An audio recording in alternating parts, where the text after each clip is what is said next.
We have here the Two of Cups energy.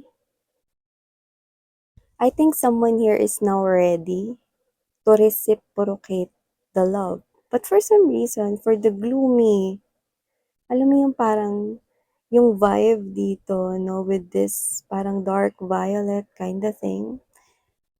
Alam mo, Two of Cups supposed to be shared by two people in love, 'di ba? But here, yung energy na nararamdaman ko right in this room is something here na parang hindi parehas. You're no longer sa isang page nitong person na 'to. Ngayon na parang ready siya to reciprocate that love, that affection. Parang may hindi na rito pantay, parang hindi na rito fair, okey? Hindi balance, I mean. Let's see what's going on here. Oh,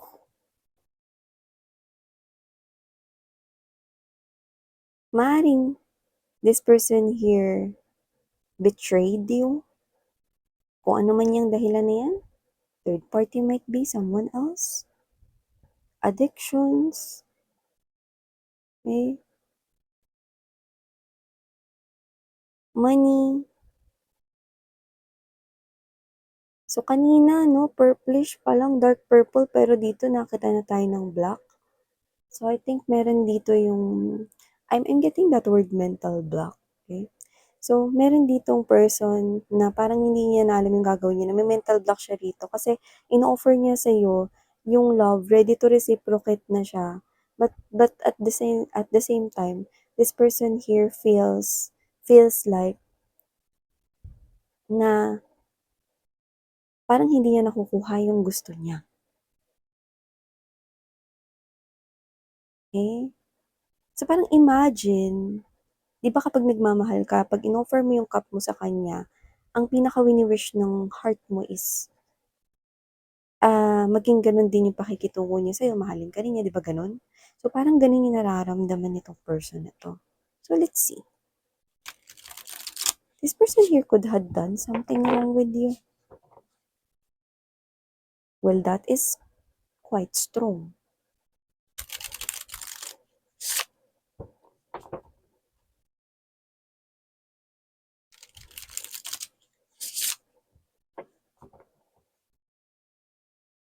And one shuffle more. Okay, good.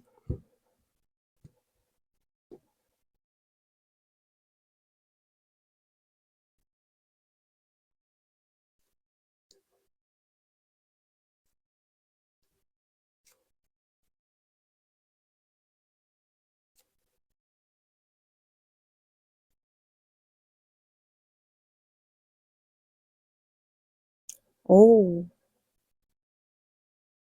okay. So, ilatag na muna natin lahat mga babes, no, bago natin tuluyan na i-read ang mga ito for you guys, no. Kumuha tayo ng iba pang mga informations. Okay. Right at the heart of this reading is the Hermit energy. Also have the page of, okay. Page of coins, six of coins, the star. Yes.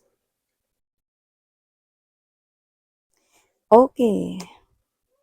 Malinaw na malinaw, no? Walang malabo dito. Ito lang yung malabo, no? Itong approaching sa inyo, itong kadil ninyo dito. Before we start, let me just greet everybody.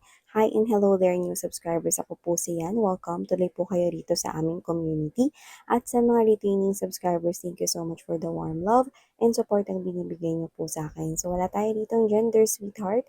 Babae, lalaki, LGBT, lahat kayo welcome rito. No, you can flip roles if you want since this is general reading.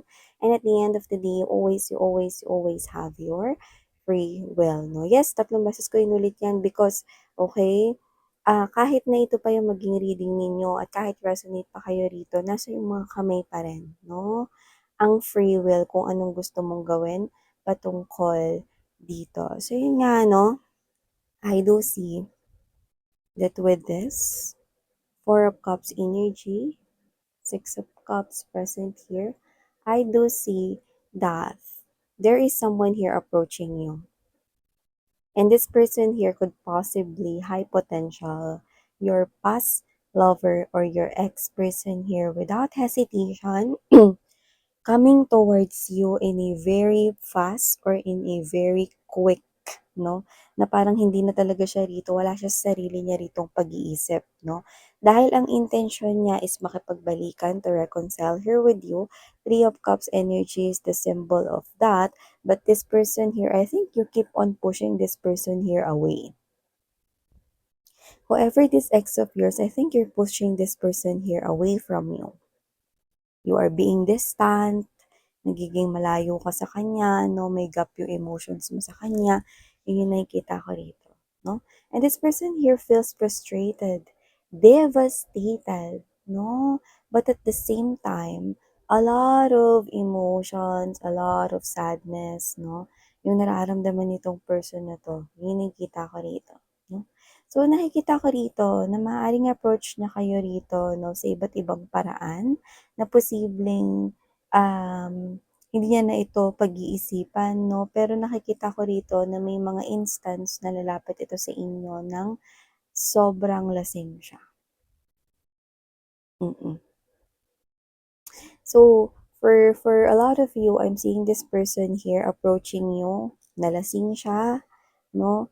Or siya ito na parang, alam mo yung mga actions niya is parang wala sa hulog. Yun yung kita ko rito, no?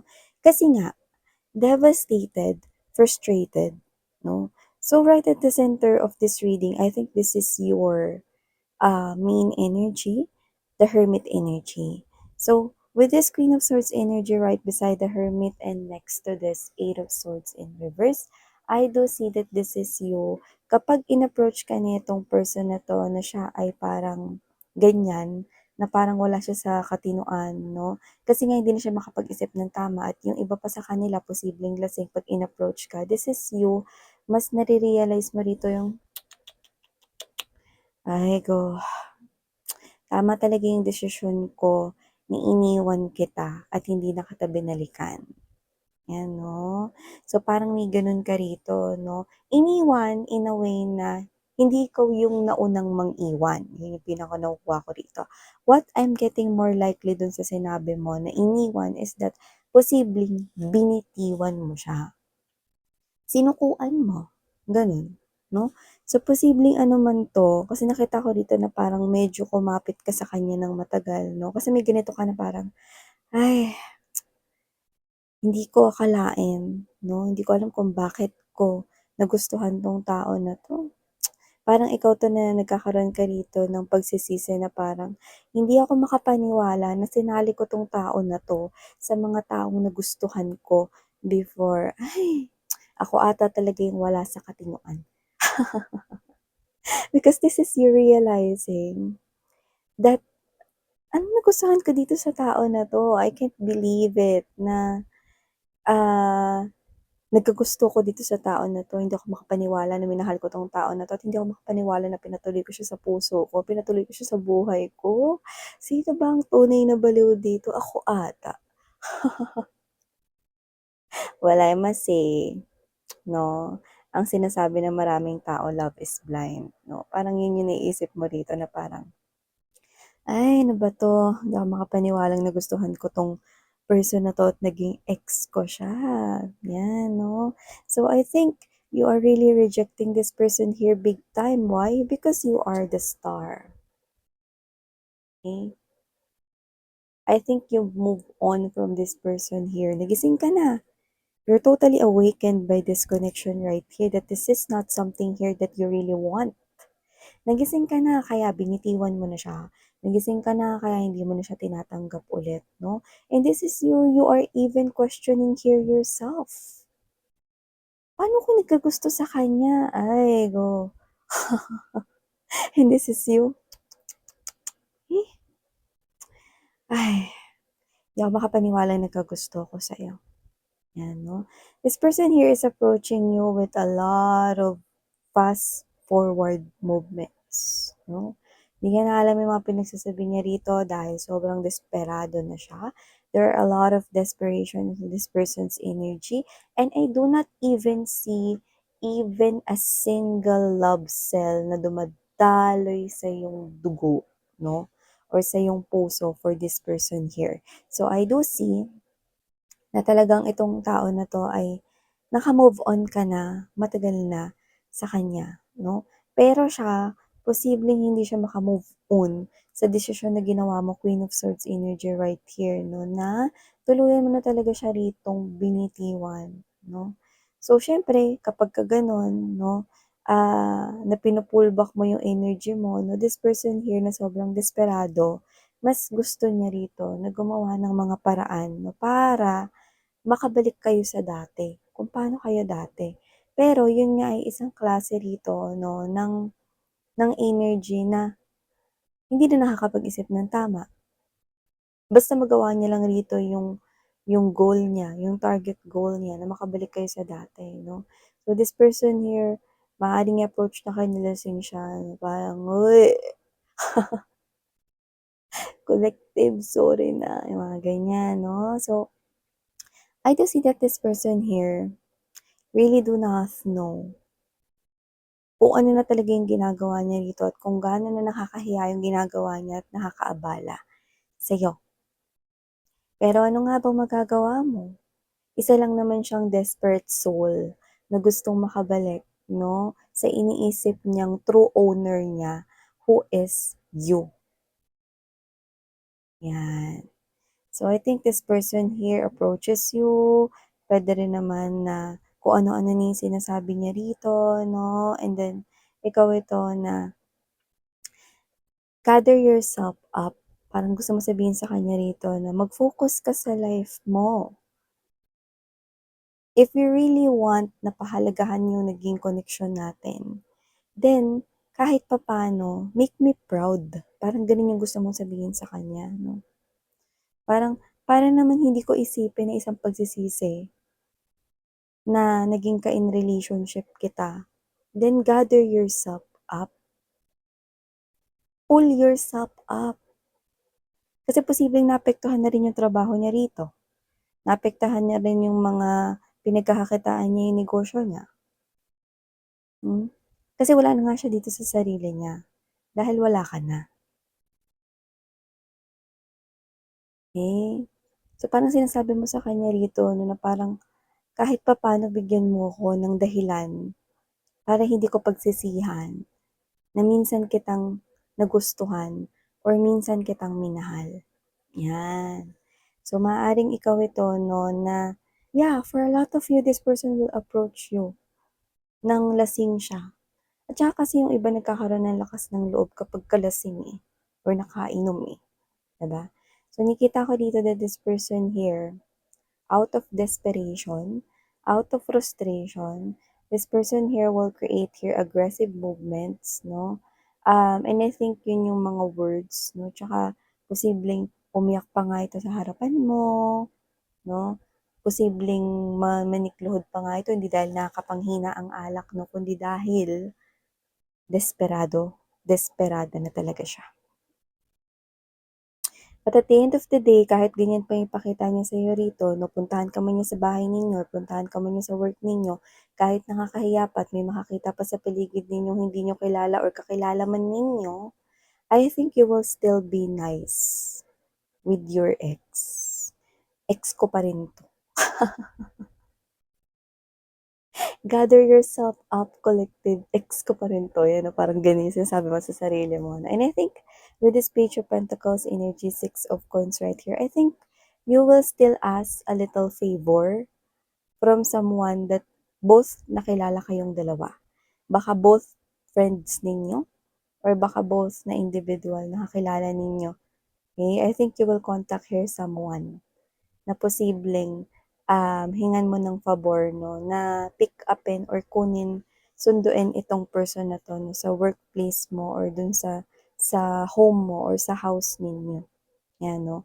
But if you are not going to ask here the favor of someone that you both know, I think you will do him or her a favor. Posibleng ikaw na yung maghatid sa kanya sa kanila or puwedeng ikaw yung mag-book ng Grab 'no, para makauwi siya rito, ayan. So, hindi po ako endorser ng Grab.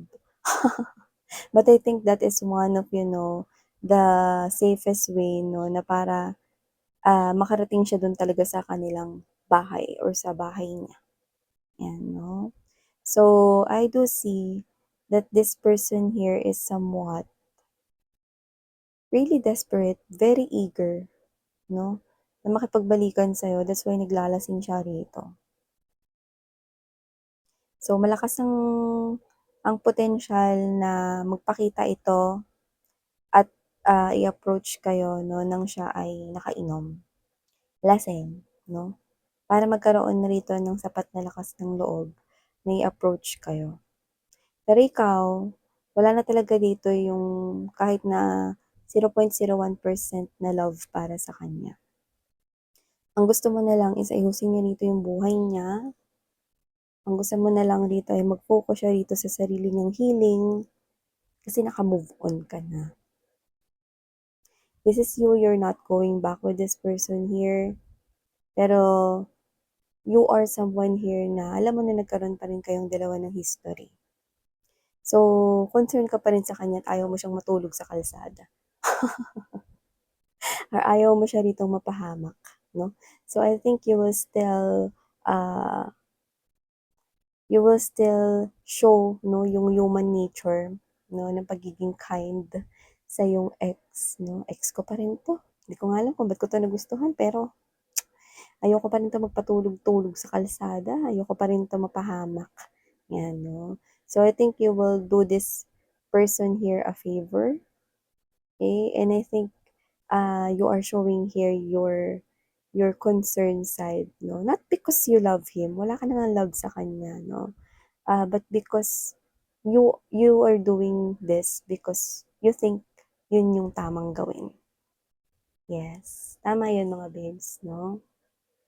Huwag ninyong hayaan na, yung inyong hindi magandang nakaraan 'no is magdulot rito ng kapahamakan 'no, sa person na minsan mo na ring naka-connect. So, kahit na pinagsisisihan mo na naka-in relationship mo siya at tinatanong mo sa sarili mo 'no kung ba't mo siya nagustuhan, at the end of the day, you will choose pa rin yung tamang dapat gawin. And I think you're sending this person here off, okay, with a lot of respect. Okay, parang sa ngalan ng lahat ng pinagsamahan ninyo, sisiguraduhin ko makakauwi 'to ng maayos. Kahit na ako pa yung nagbayad ng Grab, masiguro ko lang na makakauwi ito ng maayos, 'yan 'no. I think you're moving forward with your life, Eight of Wands energy, you're no longer stuck, Eight of Swords energy in reverse, Queen of Wands right here, and there's the Six of, Wands. I do see that you are almost giving me the vibe of the Empress energy because of the two queens appearing here together with the star. I do see that you are now sa place ng iyong life kung saan you're just moving dun sa mga bagay na tina-target mong goals, mga plano mo. And I think this person is not included anymore in your plans for your future. This person here is a part of your nakaraan. And you just want this person here to start his or her life anew. Parang ikaw to na, oo, siguro may regret ka na sana hindi ko na nakilala tong person na 'to, or ba't ko ba nagustuhan 'to, hindi ako makapaniwala na nakasali siya sa mga naging ex ko. Alin man dun 'no, nakita ko pa rin yung kabutihang puso mo rito. At kaya ka niya hindi makalimot-limutan dahil diyan, sa pagiging natural na magandang, pag-uugali mo na 'yan. Well, I must say, this person needs to move forward now because matagal ka ng gumawa ng desisyon. At ang desisyon na ginawa mo ay para sa sarili mo. Nakakatawa 'no, kasi you will really think 'no, right at this very moment 'no, by seeing your ex 'no, maaaring nakakabalita ka rin sa sa inyong mga common friends 'no, sa nangyayari ngayon sa buhay niya. And I think this is something here na parang, ay, so talagang sinisira niya yung buhay niya rito. And ayaw mo naman 'no, na what's this, na mangyari yung gano'n sa kanya dahil naging ex mo pa rin siya. And siyempre, whoever this individual is 'no, posibleng ganyan rin yung naging, mga parang paandar niya sa'yo before para hindi kayo maghiwalay before. Noon, nakukuha ka pa niya sa ganyan or pa ganyan-ganyan. Pero ngayon, hindi na yan, effect na yan sa'yo. Kasi I think nasa tamang edad na kayo rito at nag-matured na talaga kayo when it comes to love. At nakikita ko rito that alam mo na hindi ito yung bagay na gusto mo. Queen of Wands also knows kung ano yung gusto niyang gawin sa buhay niya.